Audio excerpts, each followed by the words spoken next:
as a disabled person, it is more difficult for me to move out of America and move into a new country because other countries are like, hey, we don't want you and your disabilities. But I just imagine a country looking at me and being like, hey girl, you have a prosthetic leg, you have scoliosis, you're deaf in one ear, you're blind out of one eye, you're too short, you walk too slow, we don't want you, so skedaddle. And tell me why that feels like more of a rejection than if a man rejected me for those same exact reasons. If a man said those things to me, I'd be like, cool, I'm gonna go grab some coffee, bye. A country says those things to me, I'm going to cry in my coffee. And then the kicker is, even if I found a country that would take me, I cannot fly. That is correct. I have never ever in my entire life been on an airplane. Because I was not born deaf in one ear. I was born with a tumultuous, feisty set of eardrums that caused me a lot of grief when I was younger and still causes me grief to this day. I ended up going deaf when I was about 6 years old in one of the ears.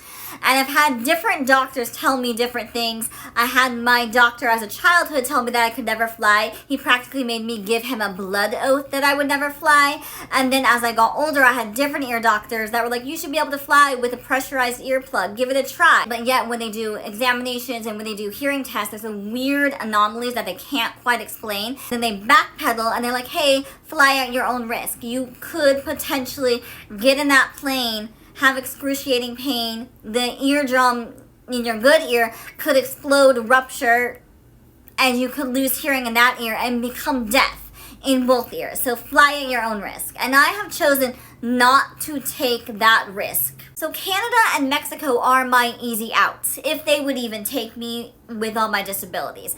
But I've always pictured myself living in Ireland. In fact, I've even pictured myself with a very Hallmark romance with an Irish man.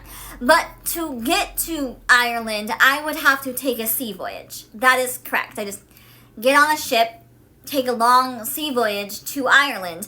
And to be honest, with the discovery of aliens now in the ocean, I don't know if that makes me more hesitant for a sea voyage or a little more excited. Like, are the aliens gonna Bermuda Triangle me? I don't know. So if you're an Irish man and you were looking for the love of your life, DM me. And I could just hop on a ship and sea voyage my way to you for our first day, and I'll be there in a month, maybe 2 months. I don't know how long it takes to sail to you, but you bet your bottom dollar I'm gonna show up and woo you.